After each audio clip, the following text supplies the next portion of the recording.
Halo teman-teman semuanya. Salam sehat, salam sejahtera untuk kalian semuanya ya. Berjumpa lagi dengan saya di sini terkait dengan topik Big Data Analytic. Oke, pada video kali ini saya akan menjelaskan tentang data crawling di Python ya. Tetapi sebelumnya kita akan membahas dulu teman-teman sekalian terkait dengan exercise pertemuan sebelumnya atau di week kedua. Ya, kita bahas secara singkat saja teman-teman gitu ya. Oke, yang pertama adalah dengan menggunakan file ini dan library pandas, tuliskan code untuk menampilkan semua movie yang memiliki judul diawali dengan ma. Ini ada spasinya ya teman-teman ya. Kemudian tampilkan 10 data teratas. Nah, sebelumnya seperti biasa kita harus import dulu teman-teman. Nah, kemudian kita baca file titles.csv-nya, tapi jangan lupa teman-teman untuk mengupload di sini, gitu ya, agar bisa kalau dijalankan tidak error di sini teman-teman.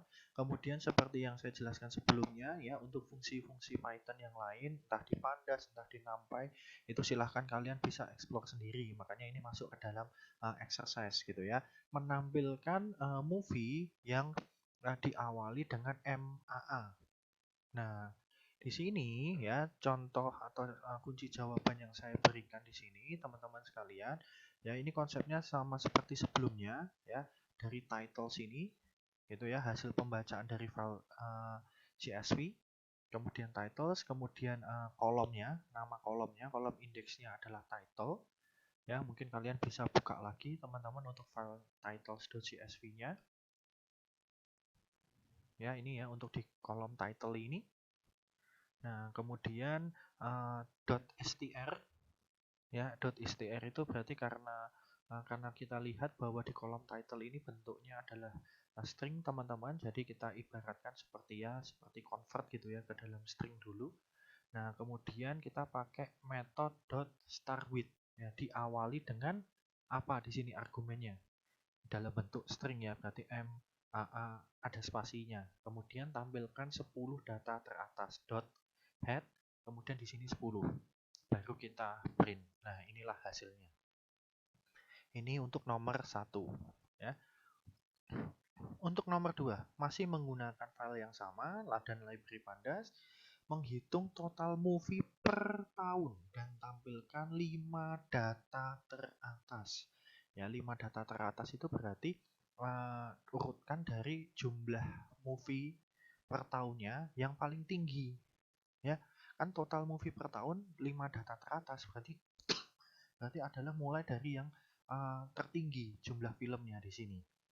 Ya, seperti itu ya teman-teman ya. Nah, maka di sini caranya adalah ya, ini variabel biasa ya teman-teman ya, count underscore movie, kemudian titles, kemudian kita year-nya, karena ini berdasarkan tahun gitu ya. Karena kan di soalnya adalah tahun di sini yang diminta per tahun gitu ya. Kemudian dot value underscore counts. Nah, ini menggunakan metode value underscore count. Jadi nanti menghitung gitu ya, tiap tahun yang ada itu dihitung ya. Kemudian tampilkan 5 data teratas, berarti cukup memakai head ya, tanpa memakai argumen. Tapi kalau kalian sudah menambahkan argumen ini ya silahkan ya, it's okay, nggak masalah gitu ya. Kemudian kalian print ya, sehingga ini tidak urut berdasarkan tahun ya teman-teman ya, tidak urut berdasarkan tahun, tapi diurutkan berdasarkan jumlah movie-nya per tahunnya, yang dari terbesar ke paling kecil. Begitu teman-teman. Nah, nomor 3 ini yang mungkin agak sedikit sulit ya analisanya teman-teman di sini. Nah, tapi kita lihat dulu jawaban yang saya berikan. Mungkin ini dari teman-teman jawabannya bisa bervariasi ya teman-teman ya. It's okay, nggak masalah jika jawabannya teman-teman bervariasi. Yang penting ya mirip-mirip lah, mendekati seperti gitu ya, mendekati seperti apa yang ada di soal ya. Nggak sama persis, nggak apa-apa di sini, tapi sekali lagi ya, mendekati ya, seperti itu. Nah, di sini saya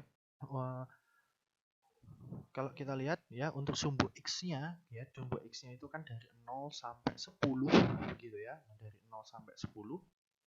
Nah, kemudian di sini saya mau membuat NumPy array di sini ya, menggunakan fungsi array Ya, mulai dari indeks ke 0 sampai mentoknya 10, berarti sebenarnya sampai 9 aja sebenarnya. Begitu ya, sampai sebenarnya titiknya ini cuma sampai 9 ya kira-kira gitu ya. Kalau kemudian di sini stepnya ya. Stepnya berapa di sini? Saya pakai 0,2. Ya, sekali lagi ya, kalau kalian bukan 0,2 silahkan, yang penting mendekati apa yang ada di soal. Ya, kemudian untuk y-nya ya, untuk sumbu y-nya di sini saya pakai sin. Nah, kenapa saya pakai sin? Oke, kita mungkin bisa menganalisis dari sini. Ya, ini 0 ya. Berarti kan kalau sin x, berarti kan kalau x-nya adalah 0 gitu ya, x-nya adalah 0 kan, sin 0 itu kan adalah 0. Sesuai ya. Nah, kemudian sin 2. Nah, coba kita buktikan deh. Sin 2. Saya pakai kalkulator di sini. Teman-teman ya. Nah, ini bukan derajat ya, tapi kita pakainya adalah radian ya. Kalau kalian perhatikan yang ada di sini, mungkin saya sambil perbesar agar mungkin terlihat lebih jelas. Pakai radian 2 kemudian sin 0,9 ya. Kalau kita lihat di sini teman-teman, 2 0, kalau kita bayangkan kita tarik garis lurus di sini, oh sesuai ya. Ya mirip lah ya, 0,9 di sini. Nah, kemudian 4. Oke. 4 sin minus 0,75. Kita lihat 4. Kita coba bayangkan tarik garis lurus di sini.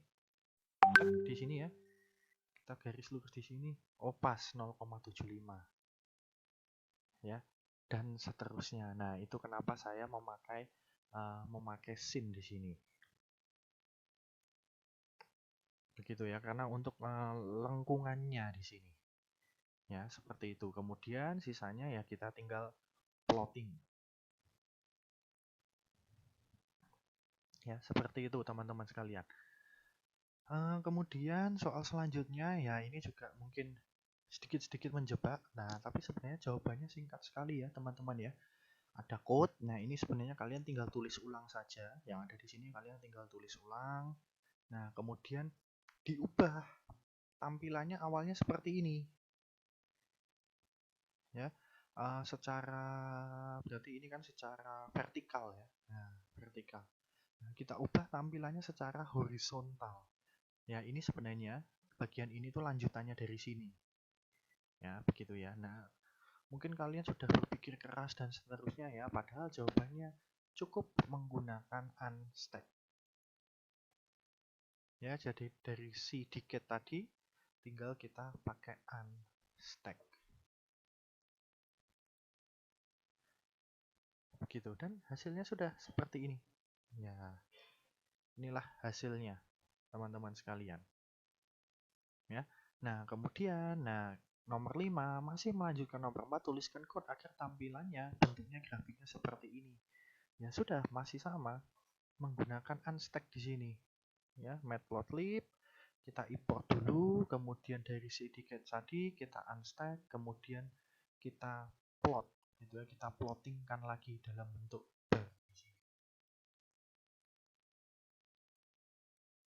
Seperti itu teman-teman sekilas. Nah, tapi mungkin kalau kalian punya cara yang lain gitu ya, dipersilahkan gitu ya, saya tidak melarang, yang penting adalah tampilannya, outputnya sesuai seperti yang diminta di soal exercise. Ya, itu ya teman-teman ya, terkait dengan jawaban atau pembahasan exercise week kedua kita. Oke, teman-teman, di sini kita mulai masuk teman-teman ke pembahasan kita tentang data crawling, tetapi menggunakan Python. Mungkin bagi teman-teman yang mengikuti mata kuliah Intelligent Information Retrieval sudah mendapatkan ini ya teman-teman ya. Tetapi kalau di mata kuliah IIR atau Intelligent Information Retrieval, bahasa pemrograman yang digunakan adalah PHP.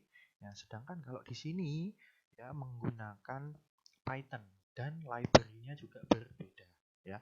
Mungkin bagi teman-teman yang belum pernah mengambil IIR ya, di sini oke, saya bisa jelaskan ya. Jadi data crawling itu adalah semacam teknik gitu ya, kita bisa sebut teknik ataupun metode untuk mencari data untuk mencari data ataupun informasi dari berbagai sumber, terutama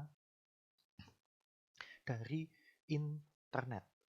Ya, karena kita tahu sekarang sudah mulai era digital ya teman-teman ya, maka segala macam informasi sumber data itu sudah ada di internet gitu ya, bersebaran di dunia internet. Ya, sebenarnya teknik crawling ini ya semacam hacking gitu ya, kita bisa sebut hacking, tetapi di sini hacking yang tidak melanggar ketentuan hukum. Ya, karena kenapa? Karena kita akan berusaha meng-crawling data-data yang memang itu ditampilkan secara publik, bukan data-data yang rahasia sifatnya, yang konfidensial gitu ya, yang rahasia, yang itu tidak boleh disebarluaskan dan seterusnya, tidak ya. Saya tidak akan mengajarkan seperti itu karena kita juga nggak mau bermasalah dengan hukum di sini gitu ya, seperti itu. Nah, kemudian data crawling ini gitu ya, data crawling ini kalau di dunia data science ini lebih banyak digunakan oleh perusahaan-perusahaan yang mengembangkan search engine ya, untuk kamus data mereka atau gudang data mereka atau data warehouse mereka. Seperti itu sumber data. Tapi itu tidak menutup kemungkinan bahwa kalau di dunia big data analitik kalian juga bisa melakukan itu gitu ya, meng-crawling data, sumber data. Misalkan kalian ingin membuat suatu sistem untuk memprediksi harga saham. Nah, ini pernah dikerjakan oleh mahasiswa bimbingan saya di sini ya, menggunakan Python gitu ya. Mungkin kalian pernah buka-buka nggak ya, yang namanya adalah Yahoo Finance. Di Yahoo Finance ini ya, jangan dipikir Yahoo itu sudah tiada ya teman-teman ya. Di Yahoo itu masih ada, terutama yang bagian finance ini teman-teman ya. Ini yang sering kali banyak dikunjungi gitu ya, dimana di sini kita bisa melihat gitu ya pergerakan dari saham-saham perusahaan yang ada di dunia, kemudian terkait dengan Bitcoin, kemudian nilai tukar rupiah dan seterusnya gitu ya, terkait dengan finance di sini. Nah, misalkan contohnya ini ya. Nah, kita bisa mengambil data-datanya, meng-crawling data-datanya ini gitu ya, daripada kita harus copy paste gitu ya. Nah, iya, kalau copy paste datanya tidak berubah. Padahal kan kalau finance seperti ini kan datanya setiap kali mungkin berubah. 5 menit sekali, 1 jam sekali. Nah, apakah kita harus dalam tanda kutip berdiam diri di depan komputer menunggu perubahan terus kita copy paste? Kan enggak. Ya, maka dari itu kita bisa menggunakan teknik atau metode data crawling di sini. Ya. Kemudian aplikasi yang digunakan untuk crawling itu kita sebut sebagai crawler. Ya. Jika di Python itu crawler yang sering digunakan itu ada Beautiful Soup, ini yang akan kita bahas di pertemuan kali ini. Scrappy tidak akan kita bahas teman-teman.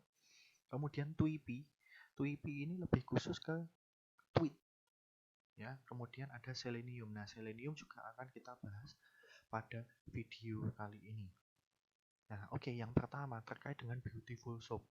Ya, saya tidak akan menjelaskan sejarah terbentuknya Beautiful Soup seperti apa gitu ya, yang mendirikan siapa, yang membuat siapa dan seterusnya, karena ya itu silahkan kalian bisa cari tahu sendiri lah. Yang penting adalah implementasinya di sini. Ya, seperti itu teman-teman sekalian. Oke, teman-teman, sebelum kita mulai melihat ya mengimplementasi live crawler dari Beautiful Soup dan juga Selenium, yang pertama adalah saya ingin menjelaskan bahwa di Google Colabs ya, di Google Colabs itu terkadang ada library gitu ya, library itu yang belum terinstall di Google Colabs. Ya, jadi tidak semua library itu ada di Google Colabs. Nah, kemudian bagaimana cara mengeceknya? Ya, kita bisa memakai di sini adalah tanda seru pip spasi freeze. Ya, sehingga kalau kita jalankan adalah seperti ini. Nah, ini adalah contoh gitu ya, contoh dari library yang sudah tersedia di Google Colabs, sehingga saat kita mau menggunakan library ini cukup kita import saja Tetapi ada library yang belum tersedia di Google Colab. Contohnya adalah Selenium yang akan kita bahas nanti. Sehingga kita harus melakukan instalasi terlebih dahulu. Caranya bagaimana? Caranya adalah seperti ini, tanda seru pip spasi install spasi nama library-nya. Nah, ini contohnya ya, Beautiful Soup sudah ada di Google Colabs kita. Ya, agar tampilannya ini tidak terlalu panjang gini ya teman-teman, ini kita bisa close untuk outputnya. Nah, kemudian kita masuk ke implementasi dari Beautiful Soup ya. Yang pertama di sini saya mengimport library request. Ya, saya berikan alias di sini ya, teman-teman ya. Saya berikan alias di sini adalah RQ. Ya, fungsinya apa? Fungsi library ini adalah agar kita bisa melakukan request ke suatu website. Ya, website itu kan ibaratkan mungkin sebuah rumah gitu ya, kita analogikan sebagai rumah. Kemudian kalau kita ingin masuk atau bertamu gitu ya, bertamu dengan ke rumah tersebut, maka harus melakukan request terlebih dahulu. Sama seperti kalau yang di Indonesia ini, di Indonesia kan juga ada sistemnya seperti itu ya teman-teman ya. Jadi misalkan kita mau mengunjungi suatu website, nah itu kan akan masuk ke internet provider kita, request internet provider kita nge-request ke website tersebut. Kita nge-request ke internet provider itu ya, apakah disetujui atau enggak. Kalau disetujui ya berarti nanti baru request ke websitenya. Langkah selanjutnya seperti itu. Nah, contohnya misalkan kalian pernah tahu internet positif ya, internet positif gitu ya. Nah, misalkan internet positif itu kan kita kan nge-request dulu ya. Misalkan kita mau membuka situs-situs yang ya terlarang, situs-situs porno gitu ya. Kita kan nge-request ke internet provider dulu. Nah, internet provider menyetujui atau enggak? Kalau enggak menyetujui ya berarti gagal. Kalau menyetujui, nah berarti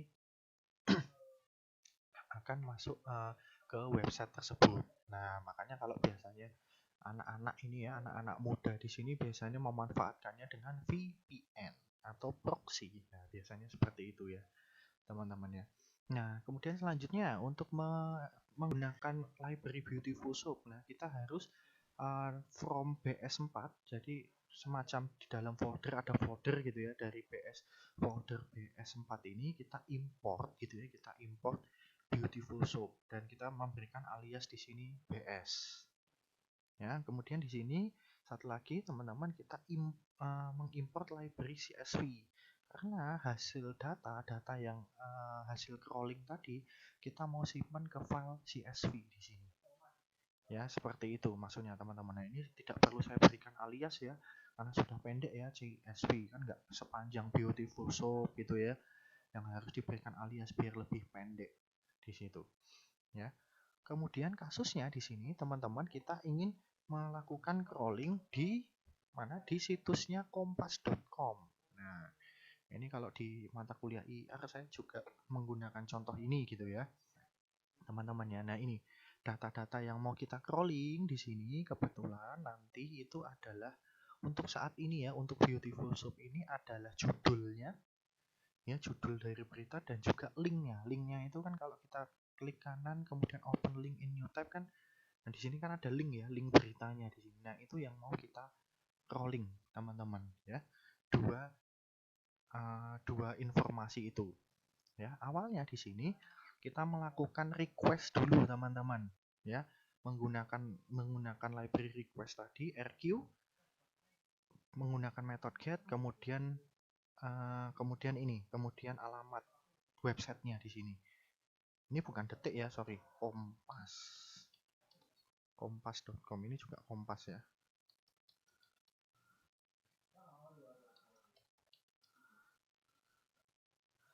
Nah, seperti itu teman-teman sekalian. Nah, ini kompas.com. Ya, maksudnya adalah kita melakukan crawling di halaman website kompas.com.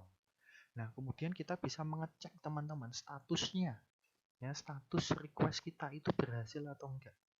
Ya, berhasil atau tidak itu jika statusnya adalah 200. Mengapa 200? Ya, silahkan bisa cari informasi sendiri terkait hal ini ya. Seharusnya nggak tahu di mata kuliah web programming atau pemrograman web harusnya diajari terkait hal ini diajarkan terkait hal ini, gitu ya.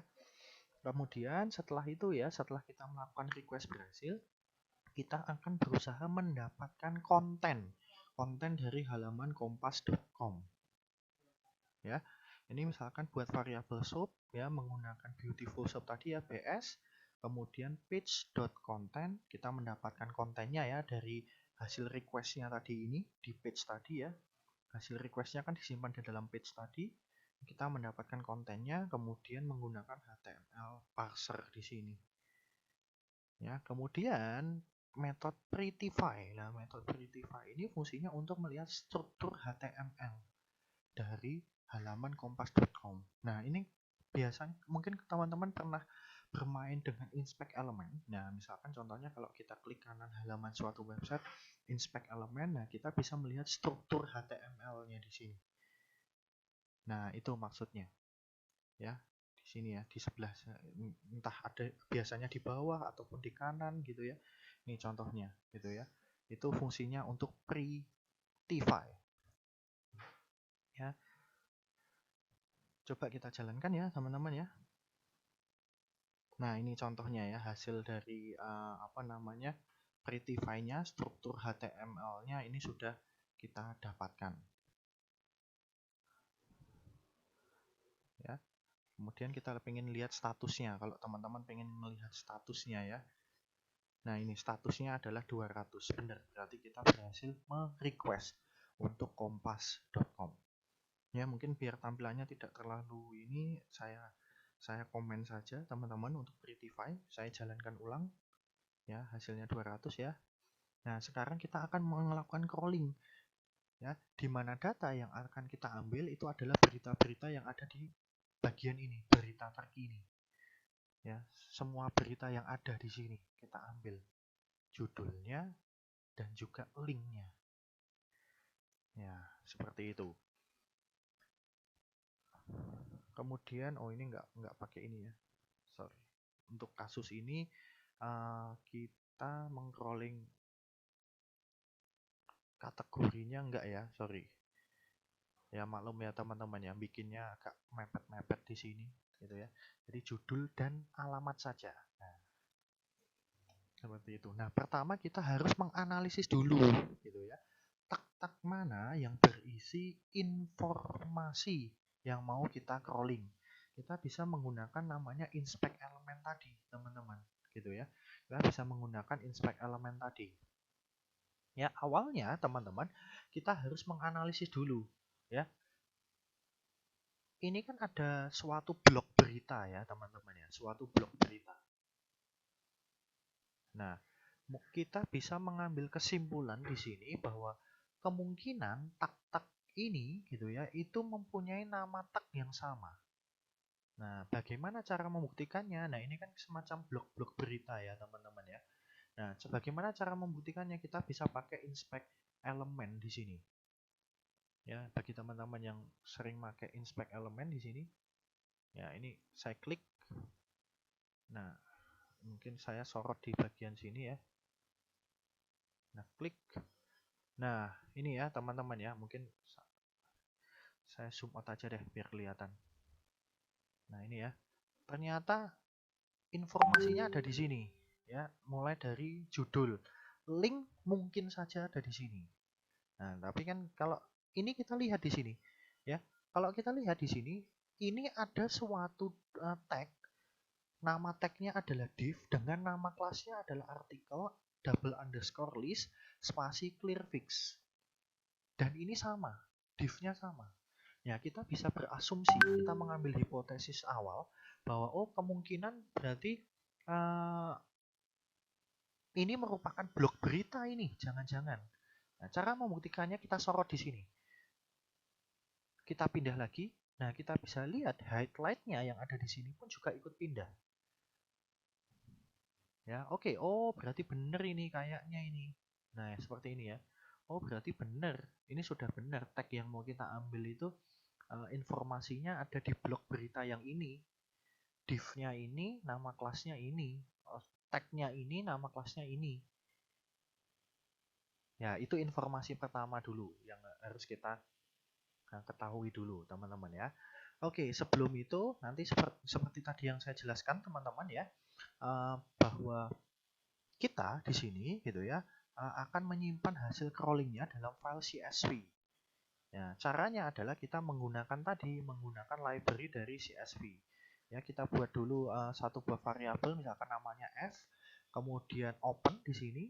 Ya, kita membuatkan gitu ya, kita mengopen atau mengcreate gitu ya, mengcreate file CSV-nya dengan nama ini. Ya, kemudian ini kode W itu adalah write. Berarti selain file ini dibuka, nah file ini itu siap untuk ditulis di dalamnya. Nah, untuk cara agar file ini bisa ditulis, nah ini menggunakan metode writer di sini. Dengan argumennya adalah f tadi, hasil file yang sudah di-open tadi. Ya. Kemudian ini kita tuliskan di baris paling awal. Ya, kalau di CSV atau di Excel itu kan ada baris ya, ada baris, ada kolom. Di baris paling awal, ya kita tuliskan informasinya adalah ini, teman-teman. Judul, koma, link. Koma ini nanti untuk bagian kolomnya ya, teman-teman ya. Judul, koma, link.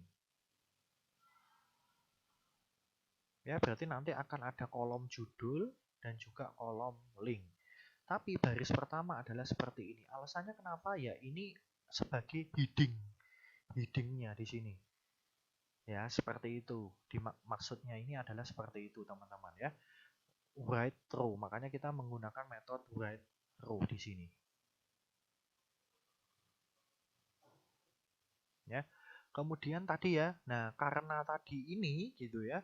Karena tadi tag ini yang berisi blok informasi yang kita ambil ini itu berulang. Nah, karena dia berulang, maka kita harus menggunakan looping di sini. Ya, makanya di sini saya pakai for. Ya, untuk setiap, ya kan for gitu kan, untuk setiap link. Nah, ini kan semacam kayak variabel temporary ya, gitu ya. Variabel untuk penyimpanan sementara gitu ya. Untuk setiap link di mana ya di soap dari beautiful soap tadi dari ini gitu ya. Soap.findAll. Nah, karena di sini kan kita mau mencari gitu ya semua blok gitu ya, semua blok informasi ini yang berulang ini, maka kita pakai find all. Nanti ada find all, ada find biasa. Ya, find all ini digunakan untuk biasanya untuk mencari keseluruhan, ya keseluruhan. Namanya juga all gitu ya. Find all, nama tagnya apa di sini? Oh, nama tagnya adalah div. Nama kelasnya apa? Nah, pakai kurung kurawal di sini kelas, nama kelasnya adalah artikel underscore dan underscore leaks spasi clear fix gitu ya. Kemudian mungkin ada pertanyaan, Pak, kalau misalkan di dalam suatu tag gitu ya, di dalam suatu tag itu tidak ada nama kelasnya. Oke, kita lihat dulu ada ID-nya nggak? Biasanya kan ada yang modelnya pakai ID ya, teman-teman. Ada kelas, ada yang pakai ID. Kalau dia pakai ID ya sudah tinggal diganti aja ID. Nah, kalau misalkan tidak ada kelas dan juga tidak ada ID, Pak, bagaimana? Ya sudah, dihapus saja bagian yang ini. Langsung saja seperti ini. Ya, jika memang tidak ada nama kelas dan juga tidak ada ID. Nah, tetapi kalau jika gitu ya, jika div yang modelnya seperti ini banyak di dalam struktur HTML ini ya, maka semuanya akan ikut terambil. Nah, maka program akan menjadi hasil crawlingnya akan tidak sesuai dengan harapan kita. Seperti itu, teman-teman. Ya. Find all, kemudian dilakukan looping ya, teman-teman. Kita bisa melakukan prettify lagi untuk melihat strukturnya, struktur dari ini. Kan sifatnya kan struktur HTML itu seperti hierarki ya, teman-teman ya. Jadi misalkan ini, kita klik satu di sini ya. Nah, ini kan di bawahnya di dalam div ini itu kan ada tag-tag yang lain. Di dalam ini ada yang lain juga, kan sistemnya hierarki. Betul ya, teman-teman ya. Nah, seperti itu kita bisa melihat strukturnya, struktur dari div dengan nama kelasnya ini strukturnya bagaimana menggunakan prettify. Ya, kemudian untuk judul, oke, untuk judul bagaimana? Kita pakai pointer lagi, kemudian misalkan kita sorot saja di sini, judulnya di sini, klik. Nah, oke, ternyata judulnya ada di mana ya? Kok nggak kelihatan di sini? Oke, bisa saja ini ada di dalamnya, di dalam tag A. Nah, ini kan kalau kita sorot kan, oke, ternyata judulnya ini ada di tag A. Nama kelasnya adalah artikel double underscore link. Kok nggak kelihatan ya judulnya di mana? Nah, kita bisa cek di sini. Ya, kita bisa expand ini. Wah, ini ternyata ada di sini. Luhut sebut 2 juta vaksin COVID-19, bla bla bla, dan seterusnya. Begitu. Makanya di sini ya, judul, kemudian link, ya karena sekali lagi kita ngambil dari sini ya, teman-teman ya. Kan link, kita tidak pakai find all, karena sekarang kita pakai find. Nah, kan karena kita hanya ingin mencari satu aja di dalam div class ini. Hanya kita ingin mencari satu, tidak keseluruhan gitu ya. Jadi kita gunakan find saja di sini. Find, kemudian tag-nya namanya apa? A, kemudian nama kelasnya. Nah, kemudian ini kenapa dot text? Nah, ini kenapa di sini dot text ya, teman-teman ya? Mengapa dot text? Karena di sini kita lihat ya, paling gampang kenapa dia dot text, karena di sini warnanya hitam. Nah, dia diapit oleh tag. Biasanya diapit oleh tag. Biasanya yang diapit oleh tag ini, nah itu adalah teks, teman-teman. Biasanya gitu ya. Paling gampang adalah kalau dia ini warnanya hitam di sini, maka dia teks. Ya, jenisnya teks. Maka di sini kita ambil teks ini, dot teks. Pak, ini kok ada yang di komen, kenapa gitu ya? Oke, nanti saya jelaskan, teman-teman, kenapa di komen gitu ya. Kemudian linknya. Nah, linknya itu kita lihat di sini, teman-teman. Oh, linknya ini. Bener nggak ya? Oke, coba kita buka ya. Nah, ini kan bisa kita klik kanan, open. Oh, bener ya. Ini, seperti ini. Nah, linknya itu adalah ini. Tetapi linknya ini disimpan di mana, teman-teman? Disimpan di href. Di dalam atribut href di sini. Oleh karena itu, di sini, nah kita memanggil lagi gitu ya, memanggil lagi menggunakan metode get, kemudian href. Karena kita ingin mengambil dari atribut href untuk linknya. Ya, sehingga kalau misalkan kita jalankan sebelumnya ya, oke. Nah, setelah itu kita print aja judulnya dan juga link beritanya, kemudian plus ini ya, ini sebagai enter saja, teman-teman. Ya, kemudian untuk judul dan juga alamat saya gabungkan menjadi satu ke dalam variabel gabung, yang nantinya ini akan kita tuliskan ya, kita write through gitu ya, kita tuliskan di file CSV kita. Setelah semua data di crawling sudah selesai, proses looping selesai, jangan lupa untuk ditutup file CSV-nya atau disimpan, di save di sini. Oke, kita jalankan ya, teman-teman ya. Nah, hasilnya seperti ini ya, judul berita, kemudian apa namanya, linknya, dan seterusnya. Begitu ya, teman-teman sekalian. Nah, ini hasilnya. Kemudian, nah saya masuk ke sini. Mungkin ada pertanyaan dari kalian. Pak, apakah semua data yang ada di website itu bisa di crawling? Jawabannya belum tentu bisa.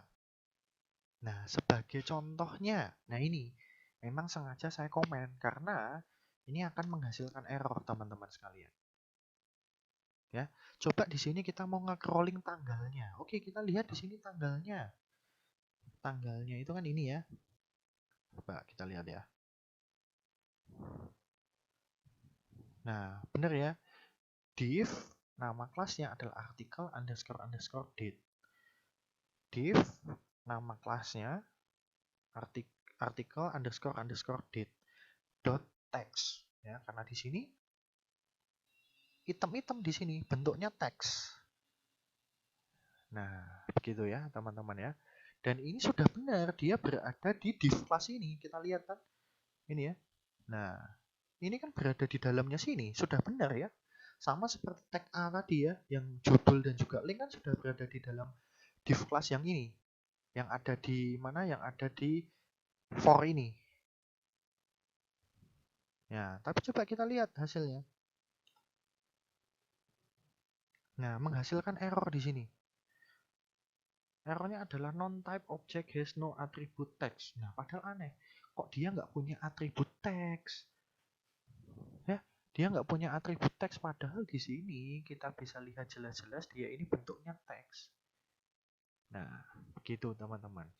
Kemudian kalau jika kalian ada pertanyaan, Pak, kalau mungkin data tanggalnya ini tuh penting, Pak. Saya membutuhkan ini buat analisis saya. Nah, terus gimana caranya kalau nggak bisa di crawling? Nah, salah satu solusinya adalah kita bisa memakai library yang satu lagi, yaitu Selenium. Ya, mungkin saya komen dulu ya teman-teman ya, biar tidak error di sini. Saya jalankan ulang. Ya, kita lihat ya. Oke, kita masuk ke Selenium. Nah, karena Selenium itu belum ada di Google Colab, kita harus install dulu di sini ya. Pip install Selenium. Nah, kemudian selain itu adalah karena Google Colab itu sebenarnya dikembangkan menggunakan operating system Linux di sini. Jadi kita harus pastikan bahwa Linux-nya ini sudah up to date. Nah, di Google Colab itu memakai Ubuntu. Ya, maka kita harus update dulu di sini. Ya, teman-teman pasti sudah tahu ini di mata kuliah operating system atau sistem operasi ya, SO. Jadi harus kita update dulu teman-teman. Ya, agar library Selenium ini bisa berjalan dengan lancar.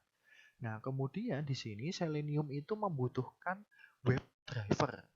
Membutuhkan web driver karena dia berjalan di belakang dari web driver. Nah, kalau di Linux ya browser gitu ya, browser yang terkenal itu kan adalah Chromium ya. Nah, maka di sini kita install juga ya untuk Chromium drivernya. Ya, kenapa nggak pakai Mozilla, Pak? Ya, sebenarnya bisa pakai Mozilla gitu ya.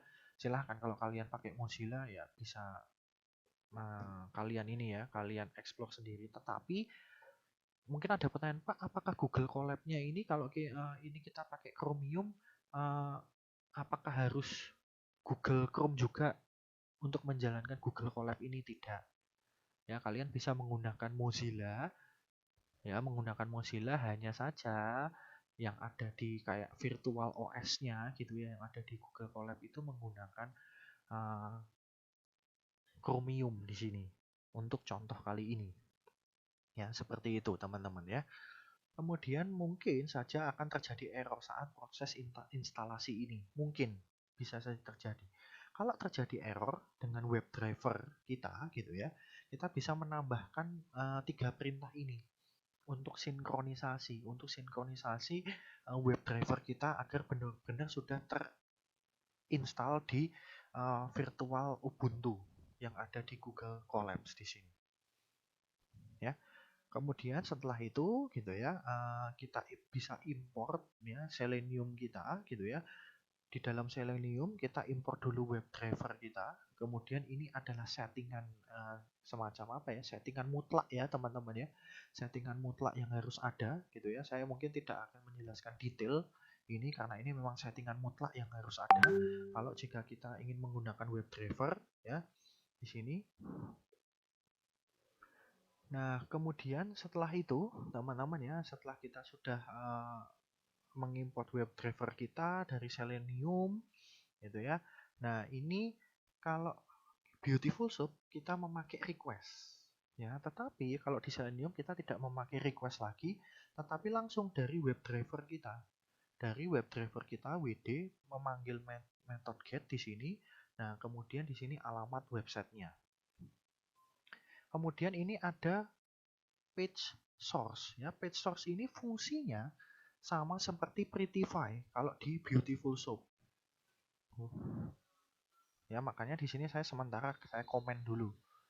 Ya, sama seperti tadi ya, saya membuatkan membuatkan file CSV dengan nama seperti ini untuk menyimpan hasil gitu ya, untuk menyimpan hasil crawling kita. Nah, tetapi untuk kasus ini gitu ya, kita juga akan meng-crawling kategori tanggalnya. Jadi kita juga akan meng-crawling bagian ini, teman-teman.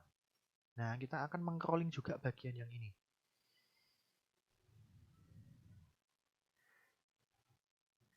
Begitu ya. Terutama ya mungkin di bagian inilah, di bagian tanggalnya gitu ya. Seperti itu.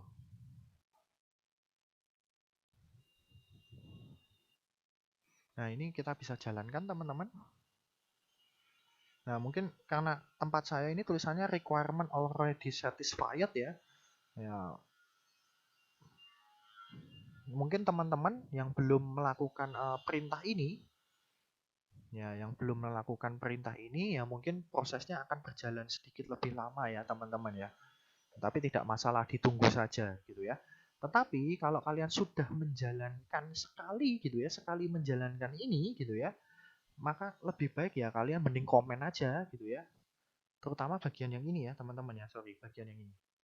Nah, ini kalau kalian sudah menjalankan perintah-perintahnya, sudah pernah menjalankan di sini, kalian cukup mengini aja, mengkomen di sini bagian yang ini. Sorry, tapi bagian yang ini tetap harus terbuka di sini. Ya, agar prosesnya menjadi tidak lama lagi di sini. Sehingga kalau kita jalankan, ya hasilnya sudah tidak sepanjang tadi gitu ya, teman-teman sekalian. Oh iya teman-teman, saya lupa menunjukkan sesuatu ya tadi di Beautiful Shop. Mohon maaf. Tadi kan kita ingat ya teman-teman ya bahwa hasil dari crawling kita di Beautiful Shop ini gitu ya, kita simpan di dalam file CSV result underscore bs4.csv. Nah, ini di mana kita bisa dapatkan? Nah, kita bisa dapatkan di sini. Kita klik. Nah, di sini ada di sini. Kalau kita double klik, nah ini hasilnya. Ada judul, ada linknya. Gitu ya. Seperti itu teman-teman sekalian. Kalian juga di sini bisa download juga bisa ya teman-teman ya. Tidak masalah. Nah, ada di sini letaknya.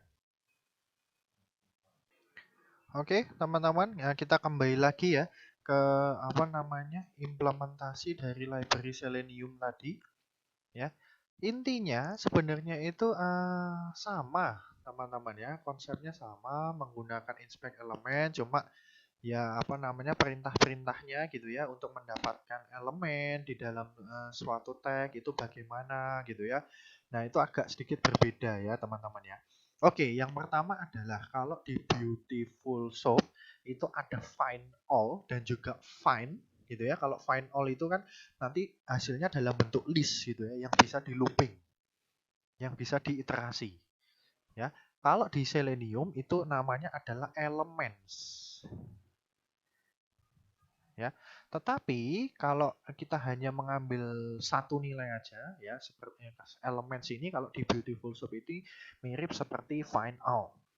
Nah, kalau metode find itu adalah elemen. Jadi hanya mengambil sekali di sini. Mengambil satu. Bentuknya tidak berupa list yang tidak bisa diiterasi di sini. Ya. Kemudian mendapatkan isi di dalamnya gitu ya. Mendapatkan isi dari elements atau elemen gitu ya, kita bisa pakai by ID, by class, kemudian tag name dan seterusnya gitu ya. Detailnya kalian bisa melihat di sini. Nah, ini kalau kita buka ya.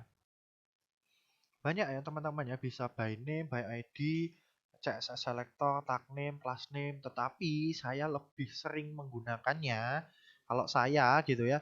Kalau saya itu lebih sering menggunakannya by CSS selector.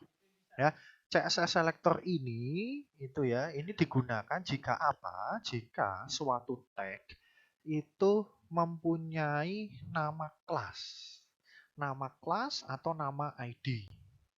Nah, sedangkan tag name gitu ya, sedangkan kalau tag gitu ya, by tag name ini ya, tag name itu jika gitu ya, jika suatu tag itu tidak mempunyai nama kelas atau nama ID. Jadi lebih baik menggunakan tag name. Ya, seperti itu teman-teman sekalian. Nah, ya. Makanya di sini gitu ya, untuk for-nya hampir sama gitu ya, tapi cuma ini diubah aja jadi isi gitu ya.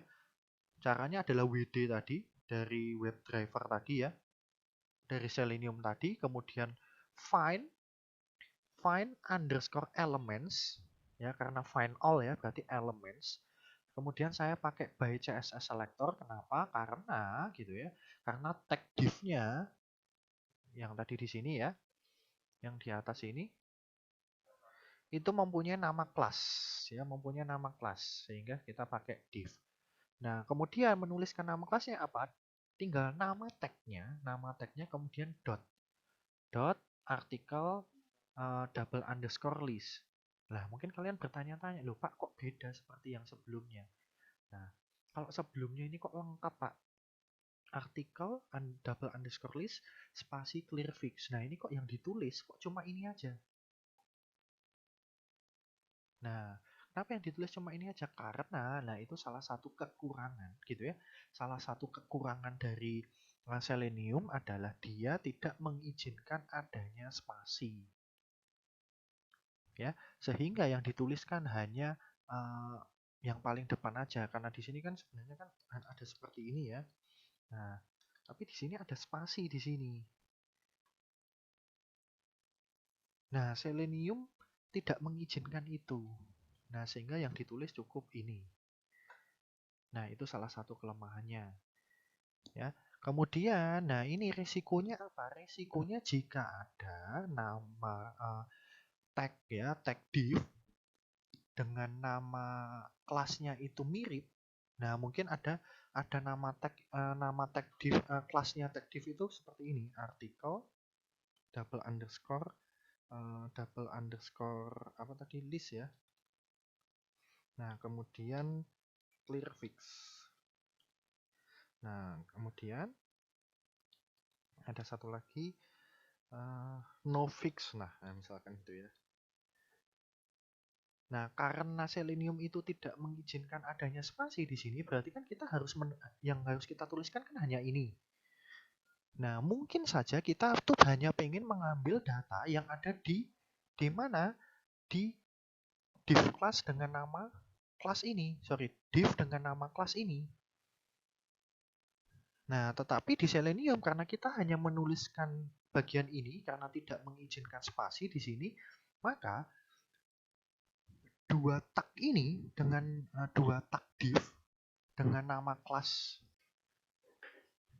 yang berbeda ini, yang sebenarnya berbeda, itu bisa ikut tercrawling oleh library Selenium. Nah, itu kekurangannya, teman-teman. Gitu ya. Jadi kalau ada contoh kasus seperti ini kebetulan sama ya, div-nya, tag-nya namanya div, tag-nya juga namanya div, nama kelasnya gitu ya, nama kelasnya tapi sebenarnya berbeda. Ya, tapi karena Selenium tidak mengizinkan spasi, maka yang ditulis hanya ini saja. Nah, maka kan ini hilang. Ini juga hilang. Nah, maka semua div yang mempunyai nama kelasnya seperti ini gitu ya, itu akan terambil walaupun mungkin sebenarnya berbeda. Nah, itu salah satu kekurangannya dari Selenium. Nah, kekurangannya dari Beautiful Soup ya itu tadi seperti yang saya tunjukkan bahwa tidak semua gitu ya, tidak semua informasi yang ada di dalam suatu tag di dalam website itu bisa di crawling menggunakan Beautiful Soup. Jadi masing-masing ada plus minusnya ya, teman-teman ya. Seperti itu. Ya. Kemudian untuk judul ya saya masih memakai CSS selector karena kebetulan tag A-nya itu memiliki nama kelas di sini. Ya. Kemudian kita ambil teksnya ya, ingat ya teman-teman ya di sini ya karena dia berwarna hitam.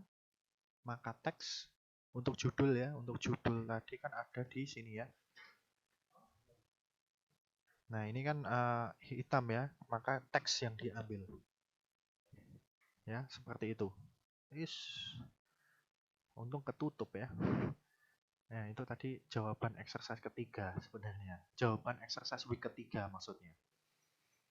Ya, oke ya. Kemudian kalau tanggal tadi itu ada di tag div, nama kelasnya adalah artikel underscore date, pakai teks di sini.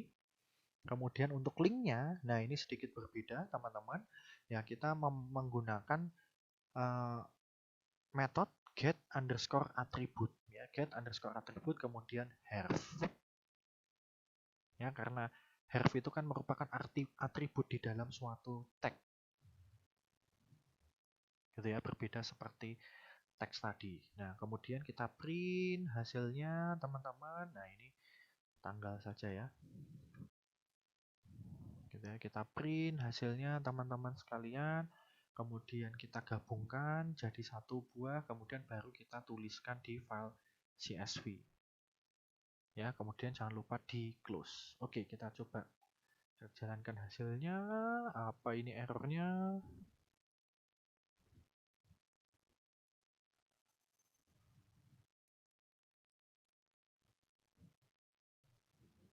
Oh, sorry, ini ya. Tadi saya coba-coba ya, oke. Jalankan ulang hasilnya. Oke, nah ini ya. Judul beritanya, tanggal beritanya, kemudian linknya. Ya, seperti ini. Kalau kalian klik ya akan menuju ke ini ya, ke link beritanya secara langsung. Seperti itu teman-teman pembahasan kita terkait dengan data crawling menggunakan Python, terutama menggunakan library Beautiful Soup dan juga Selenium. Ya, kemudian ada exercise buat kalian. Nah, itu sudah saya siapkan exercise-nya, silahkan dibaca, tapi juga akan saya demokan teman-teman gitu ya. Jadi silahkan kalian membuat ya semacam program crawling sederhana gitulah ya. Tetapi yang akan kalian crawling itu adalah dari ini, dari detik search gitu ya. Nah, ini ya. Nah, silahkan kalian bermain-main dengan fitur search engine yang ada di sini gitu ya. Silahkan bermain-main di sini. Kalian bisa memasukkan apa keyword apapun, misalkan vaksin corona gitu ya. Nah, kemudian kalian coba analisis gitu ya, analisis ini yang ada di dalam address bar ini ya. Silahkan kalian analisis baik-baik teman-teman.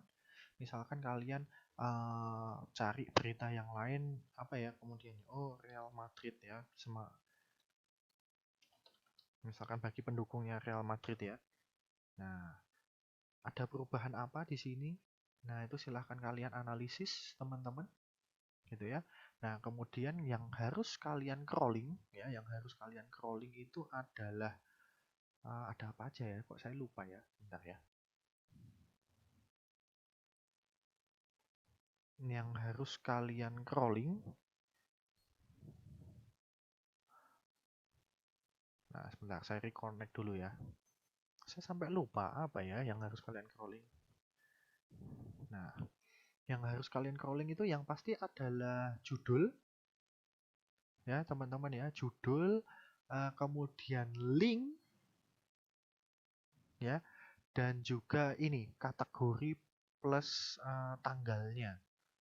Kalau tidak salah ya, coba kita buktikan. Nah, ini saya sengaja jangan sampai kelihatan ya kunci jawaban saya. Oke, saya running. Jadi kira-kira nanti exercise kalian itu seperti ini. Yes. Nah, jadi nanti di terminal kalian itu akan kita harus memasukkan keyword pencarian, misalkan contohnya tadi ya vaksin corona, gitu ya. Kemudian kita enter, nanti akan menghasilkan seperti ini. Ya, yang di crawling adalah tanggalnya enggak ya, tapi kategori, judul dan juga linknya. Ya, dan jangan lupa untuk kalian simpan, gitu ya. Kalian simpan di CSV.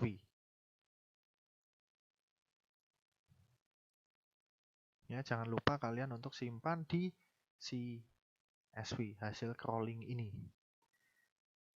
Ya, seperti itu ya teman-teman ya, maksud dari exercise week ketiga ini. Oke teman-teman, terima kasih atas perhatiannya untuk topik kita ya terkait dengan crawling data menggunakan Python. Terima kasih sudah menonton video ini dan mohon maaf jika saya ada kesalahan kata selama saya menyampaikan materi pada video ini. Semoga video kali ini dapat memberikan pengetahuan yang baru buat kalian. Kalian bisa pahami dengan baik teman-teman. Kalian bisa praktekkan di rumah dan kerjakan exercise-nya, dan sampai jumpa di video pembelajaran yang lainnya. Oke, teman-teman, sekian saya akhiri di sini.